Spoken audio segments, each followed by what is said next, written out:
Welcome back to National Report. House Republicans now floating the idea of an impeachment inquiry into the president. Chairman of the Oversight Committee, Congressman James Comer, was on Greg Kelly Reports last night.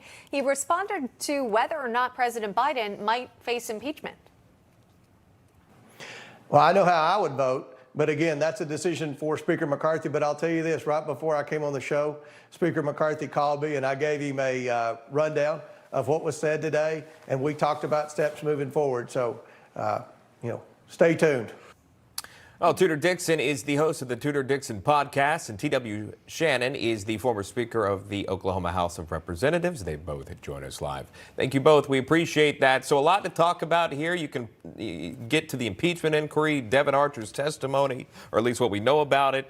Obviously, what you've heard in terms of what the transcript could say, Hunter Biden, et cetera. Do you think, though, I'll start with Tudor on this one. Do you think, though, the Republicans would move forward with an impeachment inquiry for President Biden? Does it appear that way, that that's the direction that they want to head? And would they have, again, the proof to do so?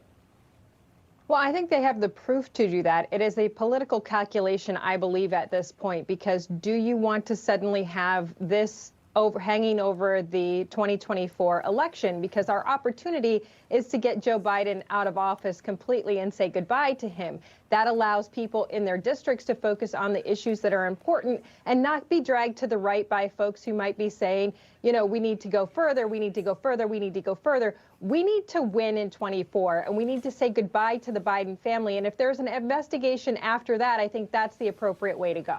All right. We'll wait and see again what happens. Maybe in the next several days or so, we will know more from what was actually said, according to this transcript. Let's talk about the race for 2024, shall we? I mean, we're talking about now two frontrunners, the families, Trump and Biden. But then there's also Governor Ron DeSantis of Florida. And our own Mike Carter just had a one-on-one conversation with the Florida governor.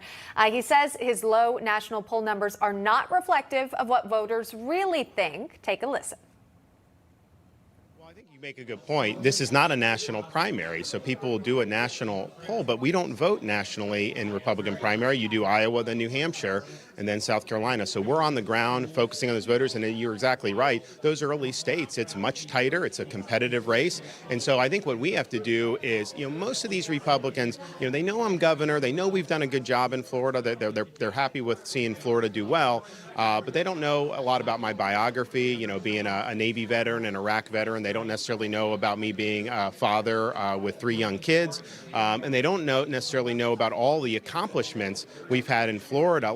They know me for standing up for COVID, which was a huge issue. They know me for standing up for the kids against Disney, but a lot of them don't know we've paid off a quarter of our state debt since I've been governor. We've cut taxes by billions and billions of dollars. We have universal school choice, 50-year low in the crime rate, all those things. And then, what's your vision for the country? Okay, if you become president, what issues are you going to tackle? And when we get in front of voters and we sketch out that vision, we get a lot of support. So yesterday we announced our economic program.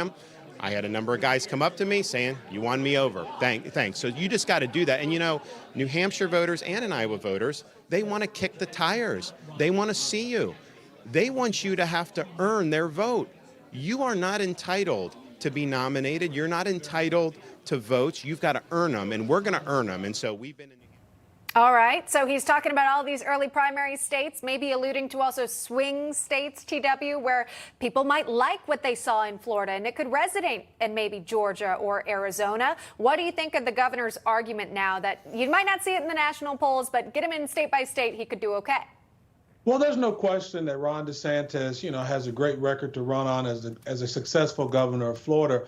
However, his campaign had a lot of stumbles out of the gate. I mean, he presented himself first as the alternative to Donald Trump without all the drama, but he wasn't quite able to seal the deal. The national press, this is much like 2016 all over again, where it's very tough for any candidate to get airtime outside of Donald Trump, who's taken up a lot of the oxygen in the room. Listen, the former president is extraordinarily popular. among Republicans. And I think the Democrats have coordinated an effort to make him the nominee because they see him as having problems in the general. I don't think it's by coincidence that these indictments are uniting the Republican Party around Donald Trump. The Democrats know that. They think he's the better choice for them in 2024. And we'll see what happens. Ron DeSantis, there's still a lot of time on the clock. I think there's an opportunity for him through some debates, through some earned media, to start closing the gap with the president. But he's also got, candidates like Tim Scott and Nikki Haley. All are great conservatives who can make a real good case of why they would be the president. The good news for us, though, is the nominee for president for the Democrats is going to be Joe Biden. I think any Republican has a real shot to beat Joe Biden, especially as we learn more about this crime cartel and what's happened with the Biden's peddling influence and Hunter Biden, turning the White House into a crack house.